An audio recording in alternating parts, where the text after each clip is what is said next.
Hi, everybody. Welcome to the February 20th, 2015 edition of Colorado Inside Out. I'm your host, Dominic Dezzutti. Thank you very much for joining us. Let's get a quick take on the race for the chair of the Colorado Republican Party. Current chairman Ryan Call is running for his third term, but despite big wins in 2014, he's facing opposition within his party. Alicia Caldo from the Denver Post, are you surprised that after what seemingly was a pretty successful 2014 that Call is seeing such a battle for the chairmanship? No, not at all. Actually, this is a microcosm of what's happening to the Republican Party at the national level and throughout states throughout the nation. You know, it's a battle between the further right elements and the more centrist elements of the party. And the challenge that he's facing from Steve House really mirrors that exact dynamic. So I suspect that he'll prevail. Ryan Call will prevail in the end, but we'll have to wait and see. David Kopel from the Independence Institute and DU Law School.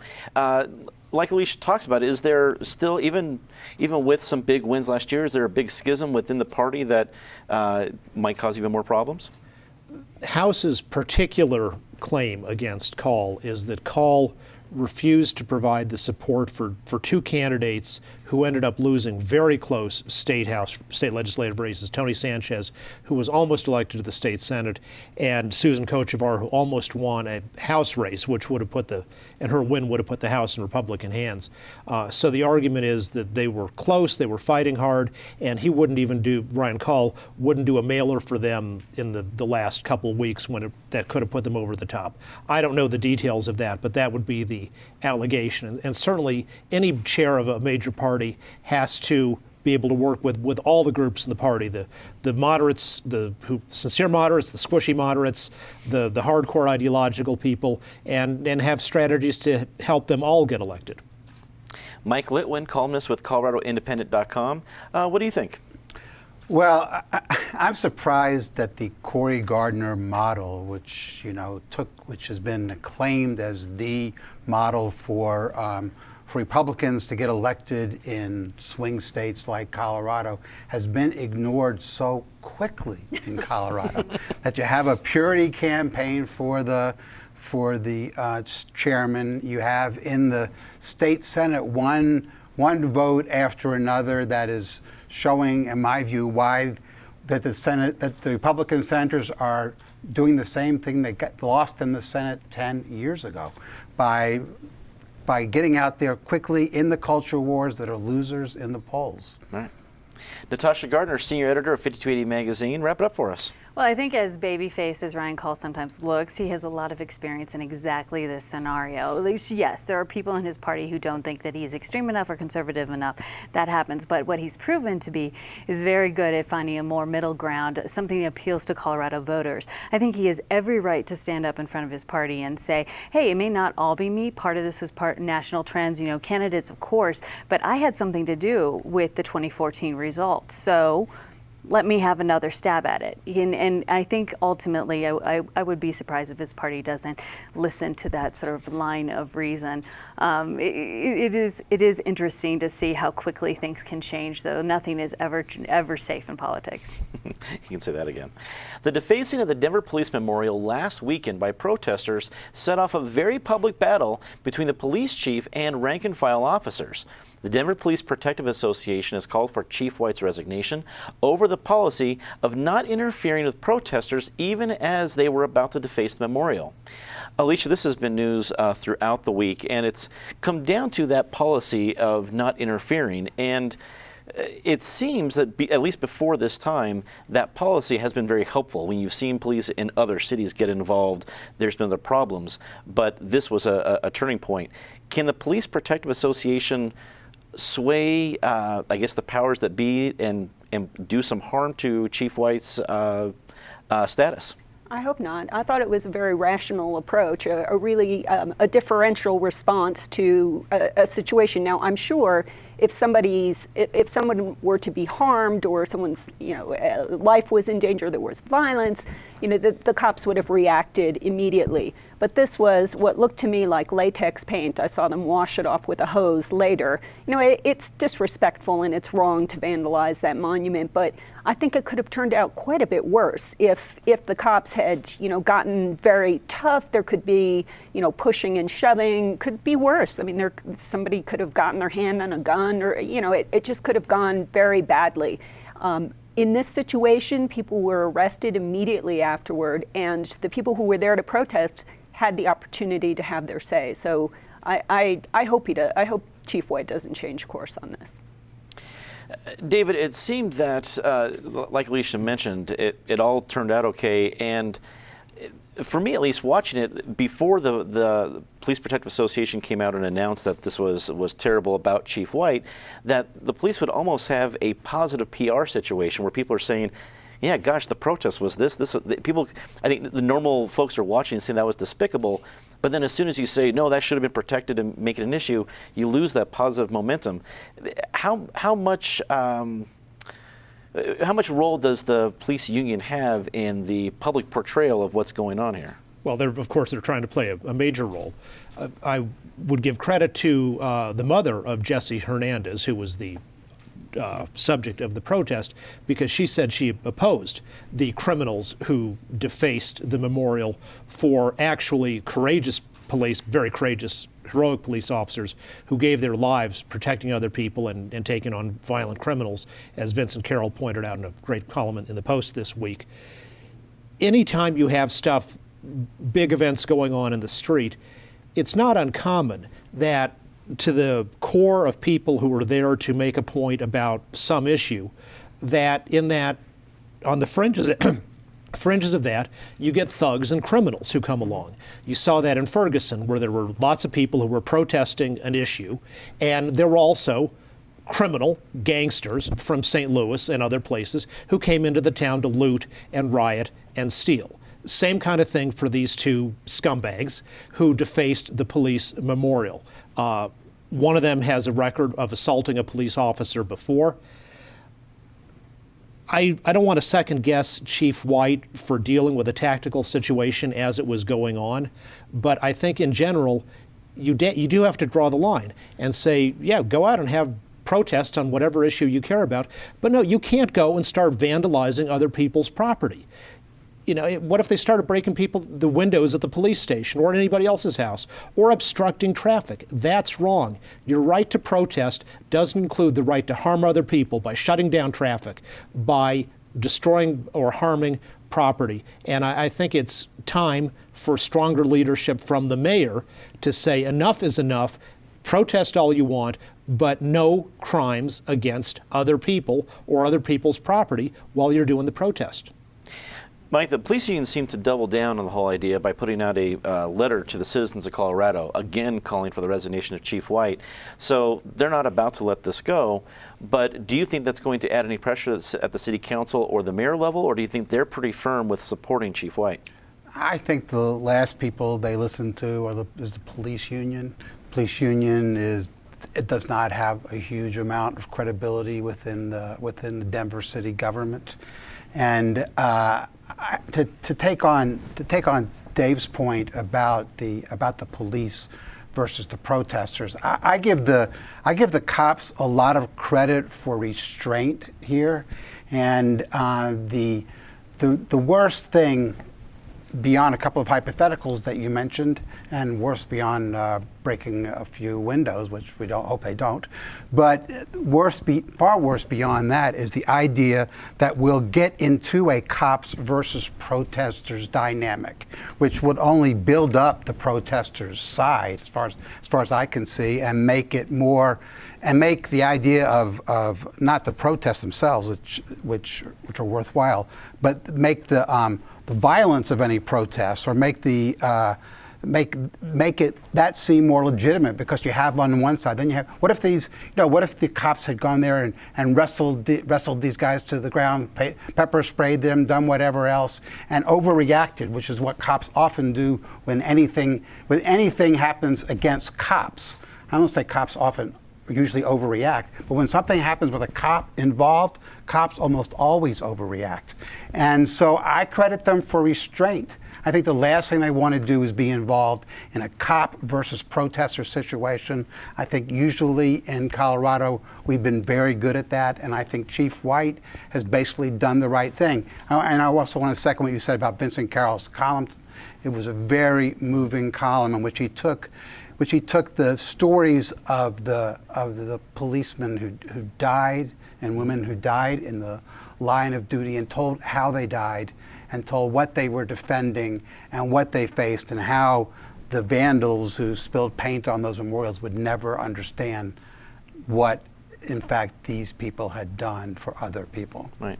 Mike, I agree with your point that there's the restraint showed by the Denver police, I think, went a long way. And frankly, I guess, Natasha, as we come to you, the police union's point, I understand where they're coming from, but it's almost showing such a thin skin that if I'm one of those, not the main protesters protesting a point, but one of the thugs and the scumbags, as David put it, now I'm finding exactly how to get under somebody's skin. Yeah. The police themselves acted the right way and didn't let that go, but Denver Police Protective Association are certainly showing exactly how to irritate at least that group of people. What do you think of the whole situation? You know, this week I had an opportunity to talk to some police officers about what they felt about this, and their emotions are raw. I mean, I think what the police union is saying is representing that, how harmful and hurtful this was to their organization. And frankly, I can't truly understand that because I'm not a police officer. I don't have to do that job. But that reaction is utterly wrong. I think what they did that day is perfectly right. It raises this question of what role does the police play in our communities? What reaction should they take? Sometimes that can go the way of a lethal reaction. We've seen that recently. But sometimes the role, and I would say more often than not, is actually peace. It's about community safety. It's about interactions with community. This is not a moment for an eye reaction. It was a moment to be an adult in the room and say, that's not okay. We're going to prosecute you. You're going to get in a lot of trouble for this. But we're not going to engage, because I think right now, sitting at this table, if that interaction had gone differently, it would have been a very black mark on Denver's history. And instead, we can look at it as a moment for the Denver PD to start rebuilding some trust with their own community at a time where these conversations are very difficult to have. It's a huge win, regardless of the awfulness of the crime, which I think is hard to advocate for. I mean, it's awful. Right. But this is a chance to say, DPD, you did a good job. I agree. In what some are calling a risky move, Republicans in the state Senate refused to approve a bill that would grant $2 million of funding for the Colorado Department of Safety. The dispute stems from an amendment to the bill placed by House Democrats, which would fund background checks for concealed carry permits.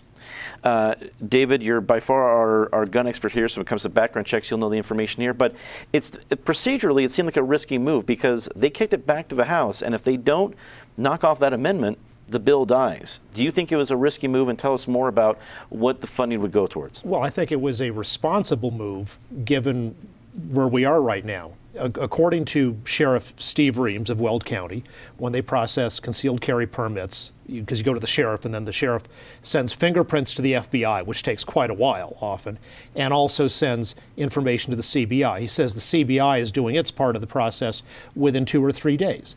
This House amendment from the governor supposedly says if we don't hire 8 new CBI people for concealed carry permit background checks, we're going to have waits of 50 days by the end of the year.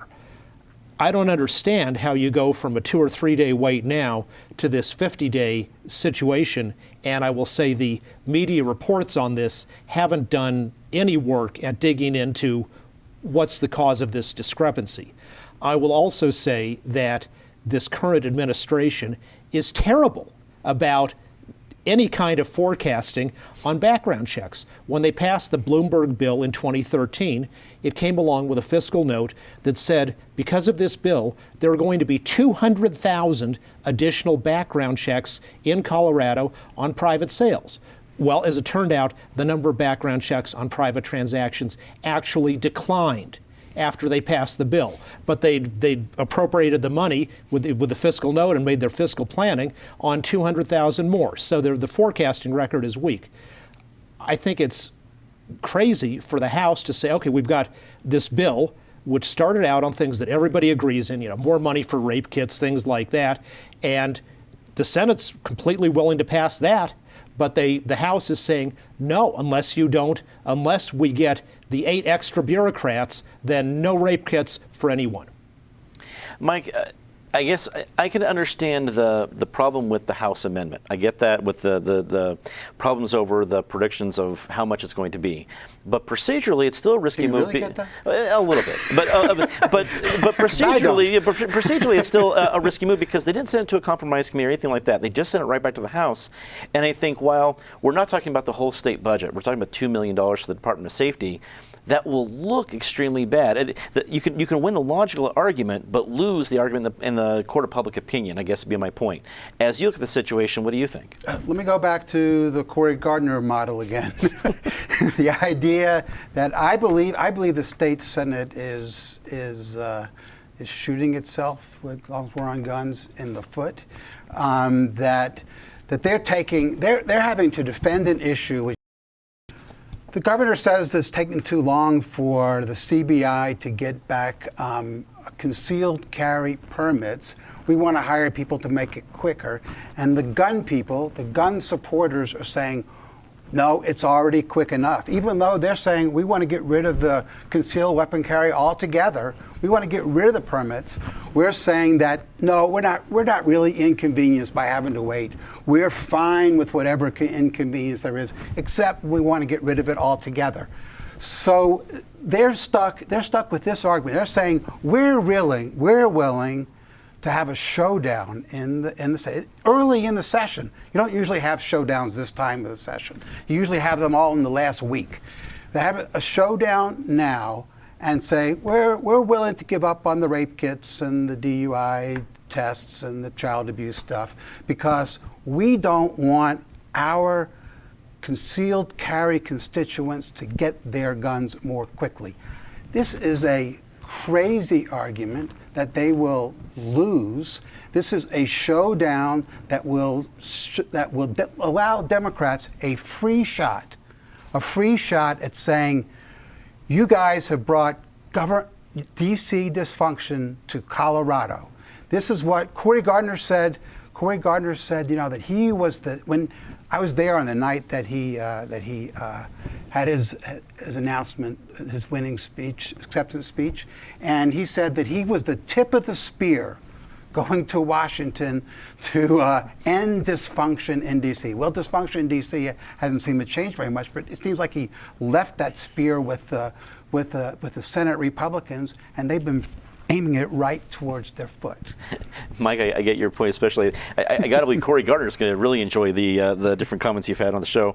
Natasha, again, there's the issue at hand that they're talking about with background checks and the difference between they have with Governor Hickenlooper, but there's also the fact that the Senate Republicans have not been bashful this session so far. We've only been into it for about a little over about a month and a half or so. We've seen them in the headlines over and over again, taking pretty firm stands on the political right side of things.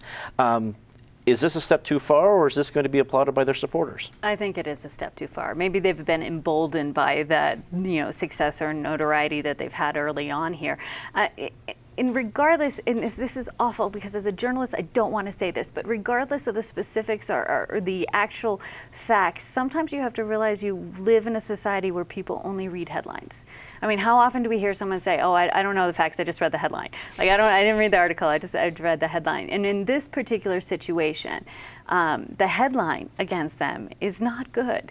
And that's where sometimes you have to make compromises. I think about like the old pro and con list. You sit down and make the pros and the cons of what you're fighting for. Or what is this the effective way to reach the end goal that they want with background checks? Probably not. There's better ways to do that. And instead, they've made this into a bit of a media circus. And I don't think that's going to play out well for them. Alicia, do House Democrats take advantage of the position they're in and go ahead and refuse to take off that amendment and let it die and see what happens? I don't know if that's the right move at the end of the day. I mean, at the end, it looks to me like they're going to shoot each other's hostages, and I'm not really sure what, what good that does. At its core, this is a cynical move by Senate Republicans to defund a program that they disagree with, that they don't have the votes to repeal in the legislature. This money is set up as fees. This money that CBI wants to do these background checks. And the CBI says it's about a 45-day wait now. I have no reason not to trust the CBI in their estimates, and that the wait will grow longer if they don't get these 8 processors. If it goes beyond 90 days, Colorado law says that the sheriffs who are processing these concealed carry background permits have to move forward without the background check, and I think that's the ultimate aim. And that's not good for Colorado. Let's get a quick take on this one. Safe Streets, a DC-based anti-drug organization, filed a lawsuit in U.S. District Court this week over Colorado's legalization of retail marijuana. The suit targets lawmakers, pot shops, and even a construction company who delivered water to a marijuana grow plant that worked with growers, citing its disregard of federal law and impact on communities. Mike, what's your quick take on what has garnered pretty big national headlines? Well, David's the one who can tell us about the law, but the law, they're suing on racketeering, is that right? Yeah, it's one of them. Saying that the governor and this guy with the truck are racketeers. And, one of the reasons that Colorado adopted the legalization of marijuana was to get the gangsters out of marijuana. And, the war on drugs has been a disaster in the country. It's stunning to me. What's stunning to me beyond these lawsuits is how well the law has worked so far in Colorado. It's worked better beyond anyone's expectations, and not because we're racketeers. Right. Natasha, what's your quick take on this? Well, I think that these lawsuits just prove that there is this massive elephant in the room. Federal law, state law, there's a discrepancy. And until those things are resolved, we can live in this bubble and really applaud, and I have to applaud, the success of these programs, the money that it's bringing to our economy. There's a lot of good coming out of it. But there's still this elephant, and we got to deal with it at some point. And that's what these lawsuits hint at. Alicia, I'm no lawyer, but do you think this is, they're going to make more hay with lawsuits like this? Are more probably coming like this? Oh, assuredly, there will be more coming like this. There are so many iterations of this conflict, between federal and state laws that surely there will be. I think one flaw, and again, I'm not a lawyer either. I did cover federal court for a while, so that makes me feel like I can say something about You can play one on TV. But prospective injury is never something that gets very far, and that's what that's one of the claims that's common to both of these lawsuits. If this happens, then this will happen to me. So I'm not so sure that these are really a serious threat, but they once again echo, as Natasha said, this conflict that has to be resolved. David, how does this go down? You are our lawyer in the room, so tell us what you think.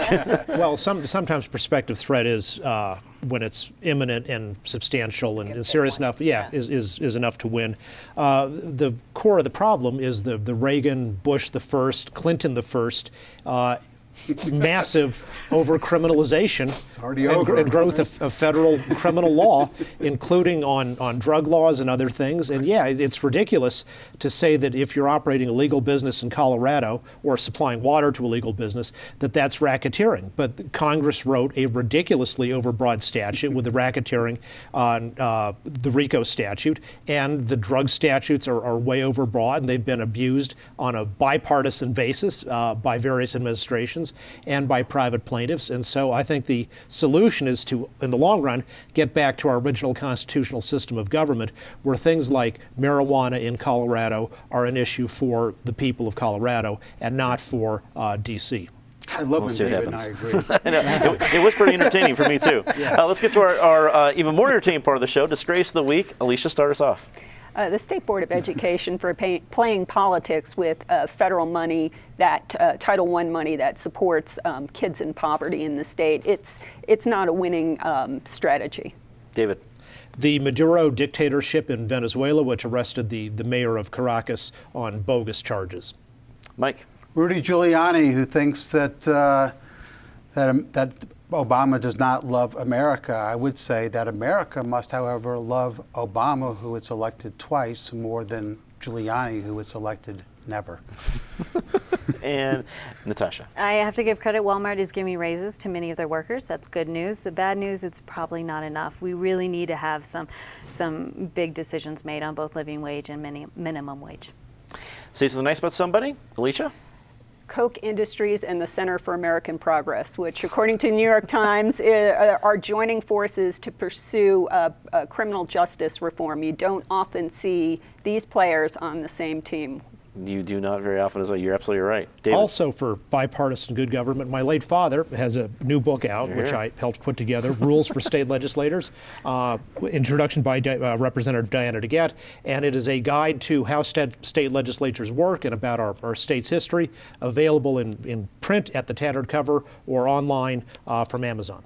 Fantastic. Love to see that. Mike? I can't top that, but I have my friends, colleagues, former colleagues, present colleagues, Lynn Bartles, Mike Keefe, and Mary Chandler have all been named by the Press Club to their Hall of Fame, and all are amazingly deserving.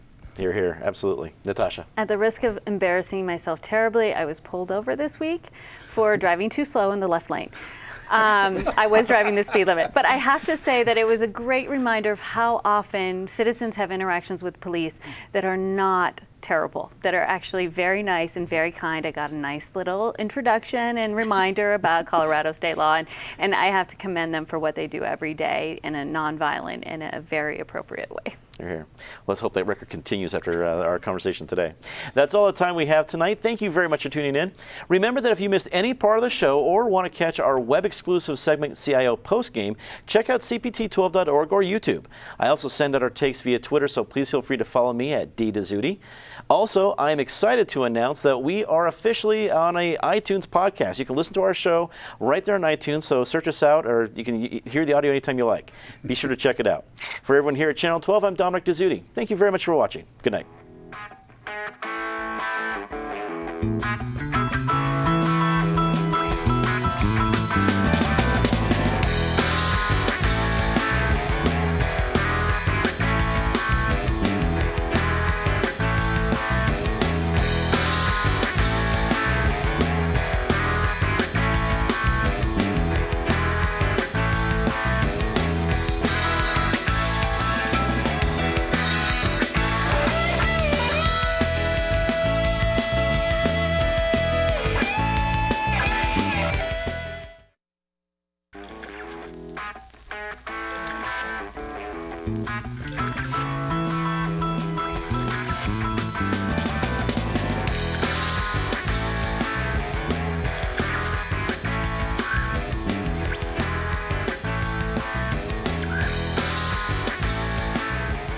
Hello, I'm Steven, and I'll be directing Colorado Inside Out today. I'm not a director, but I play one on TV.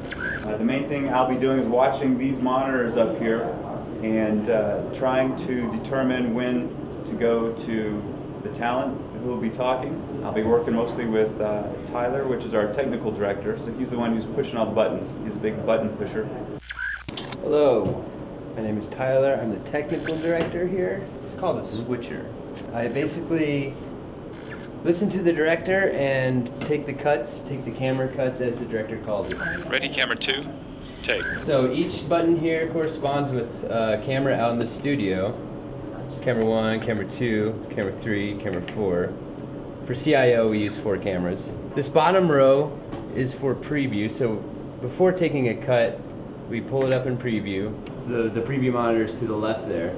And as soon as we want to take it into program, which is what's actually going to tape what's being recorded, the director will say, all right, tape camera 1. I also wait for the director's cue to bring in IDs, sort of the lower third, tells who the guest is. Also loading clips, roll-ins, which includes the open, and it all changes show to show, so, which is fun.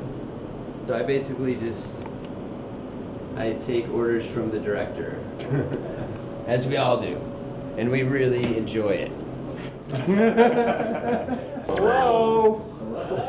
Is this working? Everyone else is doing their own job and contributing, and the director just kind of it's the focal point. Mic and cue in 5, 4, 3, 2, 1. Fade mic cue. The director's main job is just to kind of funnel all that and bring it all together. Roll credits. X bang down. Set black and dissolve. Audio out.